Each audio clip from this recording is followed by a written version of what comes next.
السلام عليكم ورحمة الله تعالى وبركاته. في هذا العدد الجديد رايح نتحدثوا ولا نديروا رزنمة لقضية الجنسية الفرنسية لأبناء وأحفاد قدماء المحاربين. رغم أني تحدثت على هذه النقطة مرارا وتكرارا، إلا أني إلى يومنا هذا لازلت أتلقى الكثير من الأسئلة، وقلت ولا ربما ما شافوش لي فيديو ولا ما شافوش ما تبعونيش، وخاصة المتتبعين الجدد. ولذلك راح نشرح لكم قضية قدماء المحاربين بطريقة ملخصة. دونك بالنسبة للجزائر وتونس والمغرب، كي كانوا مستعمرين، كي كانت فرنسا عندنا في بلداننا، كانت تعتبر السكان الأصليين كسكان كما يقولوا كعبيد، ما كانش تشوف فيهم كأناس عاديين. لماذا؟ لأن كانوا هناك لي كولون، كاين لي كولون من جهة وكاين السكان الأصليين من جهة أخرى.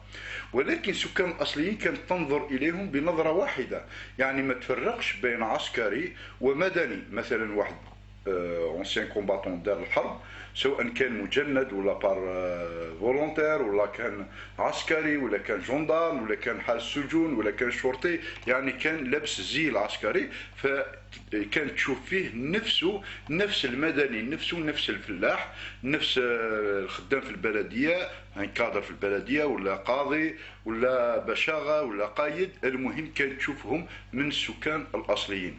واللي كولون كان تشوفهم من الفرنسيين، حتى واذا كانوا اسبان ولا من ايطاليا وجاوا الجزائر ولا تونس والمغرب يعتبروا فرنسيين.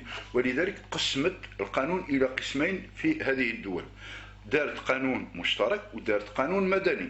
القانون المشترك هو الناس اللي يسالوا في القانون المشترك عندهم نفس الحقوق مع الفرنسيين المتواجدين على الأراضي الفرنسية. والقانون الثاني اللي دارته هو القانون المحلي، هو اللي يفرق بين الفرنسيين والسكان الأصليين، واللي كانوا يقولهم الأهالي ولا لي زانديجيان. فوالا.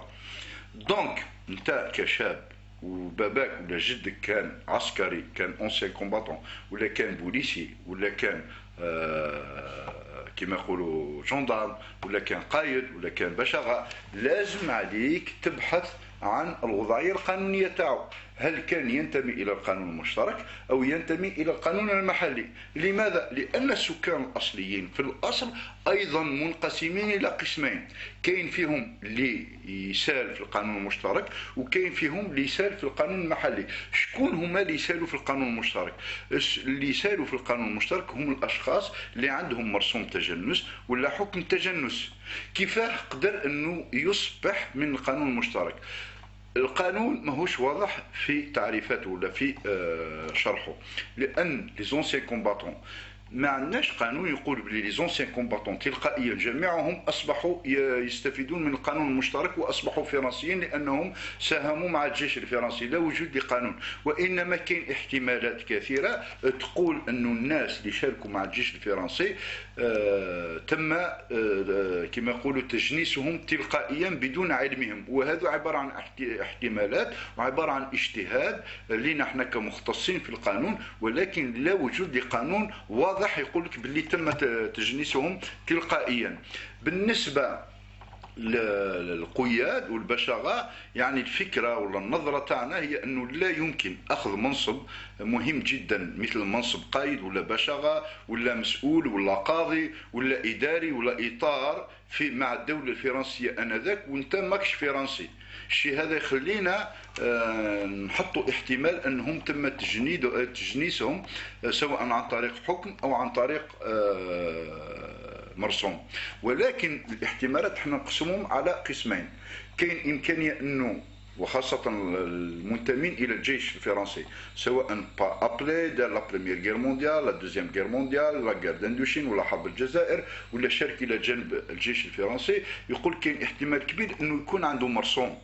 اما المدنيين اللي هما بشاغة، قايد، اداري، قاضي، هذو كاين احتمال كبير انهم يكونوا عندهم حكم تجنس وليس مرسوم تجنس. ولكن في جميع الحالات الفرنسيين يبان تواجدهم على الجزائر وتونس والمغرب كانوا ما يفرقوش بين المدنيين والعسكريين. معناتها ماشي هذا باسكو بشاغه وهذا ميليتير هذا عنده دوكري وهذا ما عندوش، نو، ما كانوش يفرقوا فيهم، كانوا يشوفوا فيهم بنظره سكان هل ينتمون الى القانون المشترك ام القانون المدني، ولا يفرق المنصب اذا كنت مدني ولا عسكري. المهم هم يحوسوا يفهموا على اسكو راك مع القانون المشترك ولا القانون المدني. اليوم انت كشاب وراك تحوس على جنسيه نسبه للخدمه العسكريه ولا الخدمه المدنيه للجد تاعك، لازم تعرف الوضعيه تاعو وين كان، اسكو راه في القانون المشترك ولا القانون المدني. اذا كان راه المحلي باردون، اذا كان راه في القانون المشترك معناتها هذا عنده مرسوم ولا حكم تجنس، دونك لازم عليك تبحث على المرسوم ولا على حكم تجنس. واذا كان راه في القانون المحلي، هذا القانون فقط للجزائريين. بعد الاستقلال اعطتنا فرنسا 4 سنوات، 1962 63 64 65 66 63 64 65 66 67 حتى لو 1 جونفي 67. دونك لو 1 جونفي ما تحسبش 67 وانما 4 سنين. قالوا لهم يا جزائريين اللي راكم مستافدين من القانون المحلي، اذا كان حبيتوا توليو دي فرونسي لازم عليكم تقوموا بشهاده او باعتراف بالاحتفاظ بالجنسيه الفرنسيه. اما في تونس والمغرب ما داروها لهمش، داروها كو بور لي زالجيريان، لان في تونس كانوا ايضا هناك قانون محلي وقانون مشترك. القانون المشترك تاع الفرنسيين والقانون المحلي في تونس كانوا يقولوا له سوجي دو داي، اما في المغرب كانوا يقولوا له سوجي دو سلطان. دونك قضيه السلطان معناتها تبع القانون المحلي ولا مشترك تبع الفرنسيين. وفي تونس يقولوا لها سوجي دو داي، يعني القانون الداي ولا تبع القانون الداي معناتها تونسي. واذا كان الوا كومان كيما يقول دروا كومان معناتها تبع القانون الفرنسي. في الجزائر فقط داروا القانون المحلي والقانون المشترك، لان الجزائر كانت قطعه تابعه لفرنسا وما عندهاش سلطان او داي كان حاكمها، وانما كانت تابعه اداريا وعسكريا ومدنيا مباشره الى فرنسا، كانت ولايه من الولايات تاع فرنسا. على هذه عطاو لهم 4 سنين امكانيه الاحتفاظ بالجنسيه الفرنسيه. هذا ما في الامر، ولا داعي يعني انكم تكبروا في المشكل، لان بكل بساطه ساسيراريان. ما تحوش اسكو كان مات من اجل فرنسا، ما تحوش اذا كان مرض في الجيش الفرنسي، ما تحوش اذا كان قدم شهادات ولا قدم تضحيه لاجل فرنسا، ما تحوش اذا كان عنده كما يقولوا لي ميداي ولا اوسمه، وما تحوش على المنصب تاعو، ما تحوش على اي شيء، لان حتى واذا كان جنرال انذاك فهم الفرنسيين ما ينظروش اليهم بنظره الرتب او بنظره المناصب، وانما ينظرون الينا انذاك بنظره قانون مشترك ولا قانون مدني. نتمنى اني وضحت في هذا الفيديو معلومه تكون جديده، نتمنى انكم استفدتوا منها. نقول لكم خوتي تحيه طيبه، وعودوا الى الفيديوهات القديمه اللي قدمت الكثير والكثير من المعلومات في هذا الشان، وربي ان شاء الله ينصرنا، ربي ان شاء الله ينجحنا، وان شاء الله تنجحوا معنا. وتحيه طيبه وربي يجيب الخير ان شاء الله.